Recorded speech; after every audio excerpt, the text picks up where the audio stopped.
Hey guys, it's already Nintendo here, and sorry if I sound a bit weirder than usual. I've kind of been sick all weekend, so, you know. But anyway, I promise you guys, here's the review of Black Butler.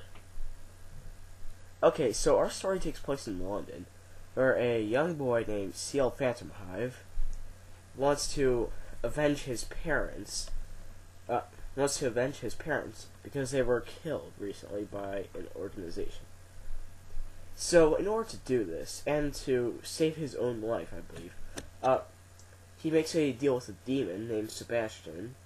Not sure if his true name is Sebastian, but that's about all they give us, and by other characters later in the series, it would imply that his name is indeed Sebastian.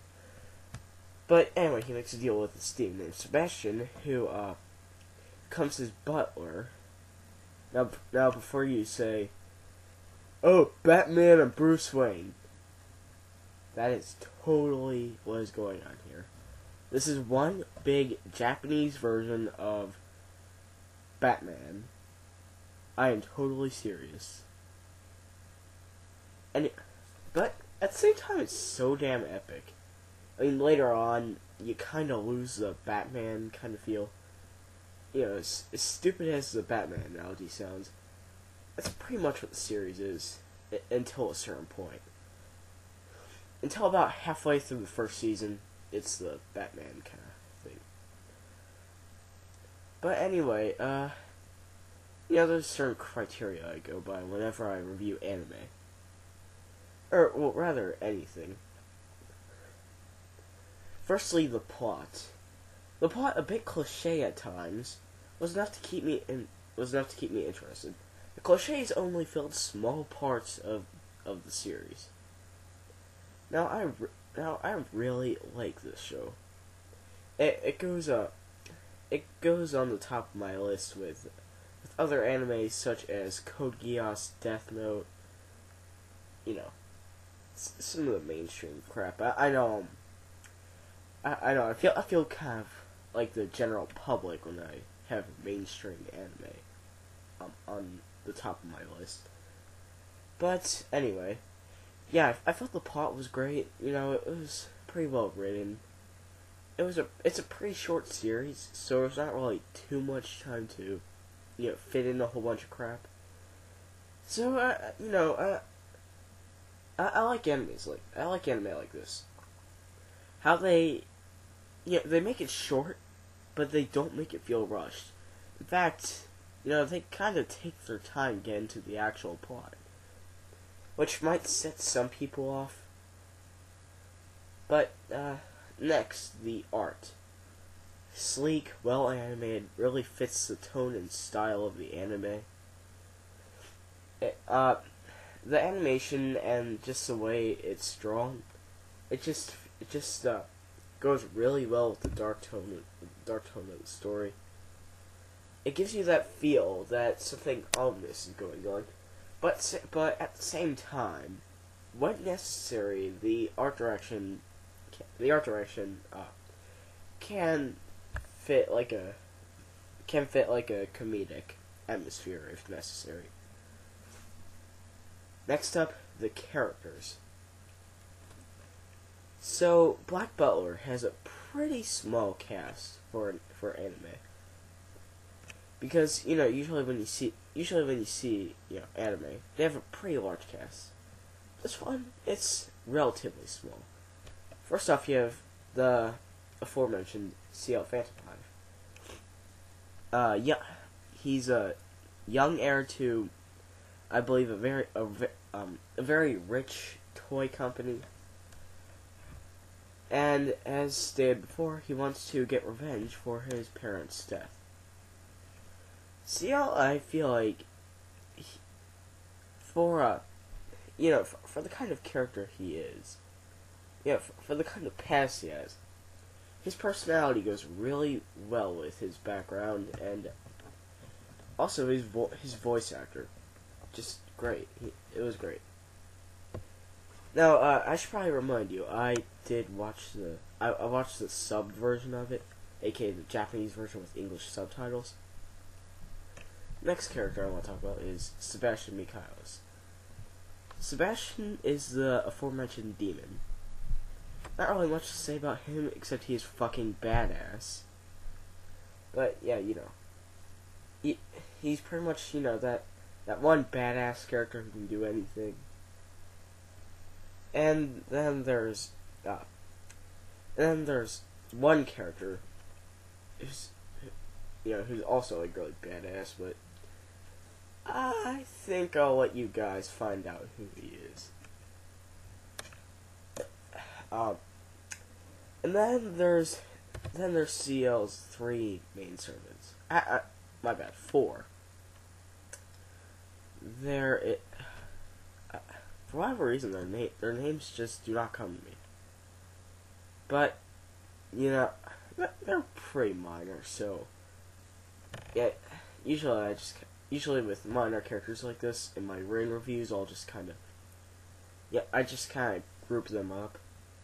But these 3, they're in there for comic relief. They're not, they're not there to influence the plot. They're not there to be serious. They're just comic relief. And that's always good in anime. We need comic relief. Because when all this plot twists and who knows what, deaths, etc. There's actually not really too much death in Black Butler. Except for a certain point. But I'll let you guys see it for yourself. But yeah, they do great as comic relief. They don't overstay their welcome. And they're around when you need them to be. Like, say the last episode was the end of the story arc, and you had all these crazy ass plot twists coming down. Next episode starts a new anime arc, and when I say anime arc, that's stupid. I mean, next episode there's a new story arc, and there's room for them to be there to kind of lift some of the tension off of the show's atmosphere. But enough about the characters. Next up, I just kind of want to talk about the show overall. I think it's great. It does kind of the plot just kind of does lag at times, but later on you'll see. It just kind of throws the viewer into this weird perspective. This is kind of a hard anime to review because saying one thing could give the entire show away, and I don't want to do that, so sorry if this is kind of vague. Actually, on a second thought, there's 2 more characters I want to talk about. There's 2 new characters introduced in Season 2.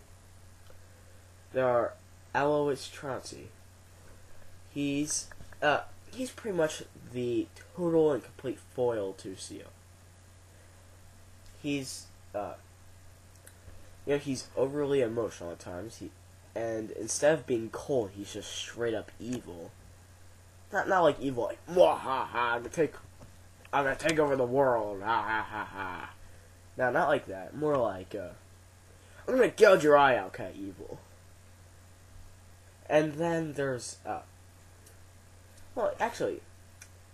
another kind of thing that makes Alois a foil to CL is, CL is this prideful, dignified person. Alois is this whiny little bitch who has absolutely no dignity when put in danger. And then his butler. Alois had the same deal with his butler that CL has with his. And his butler, Claude, is pretty much Sebastian's foil. And this is actually a pretty interesting turn of events later on in the show. But I'm not going to spoil too much. All I gotta say is, overall, the show is just great. Not perfect, but great. The good manages to keep me interested. small but not rushed, and pretty fresh. The bad, at times it can be pretty cliche.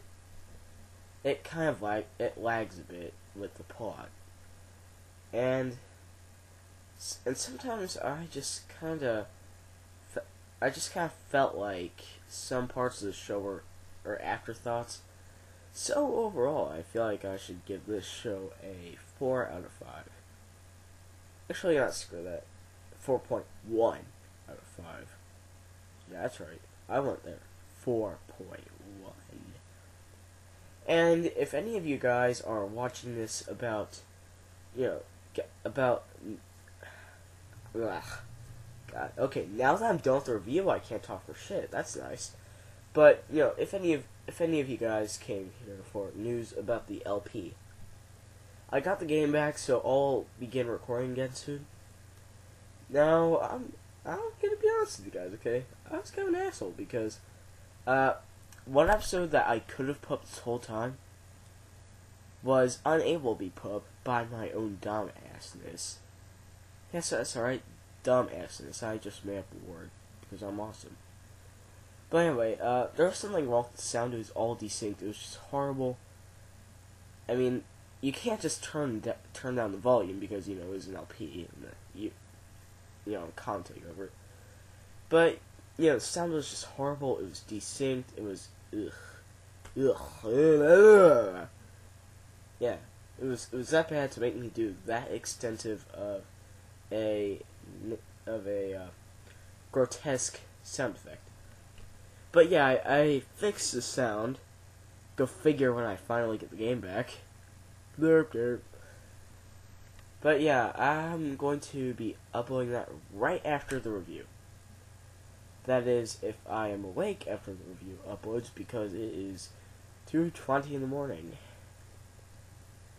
Yeah, I'm going to begin recording Galaxy 2 again tonight. And yeah, expect to see episodes God damn. Okay, well, expect to see episodes either Monday morning, Monday evening, anytime around like the Monday frame time. So yeah, that does it. I'm going to try and practice up on my commentating skills again. Not that I really had much to begin with, but might as well practice. So until next time.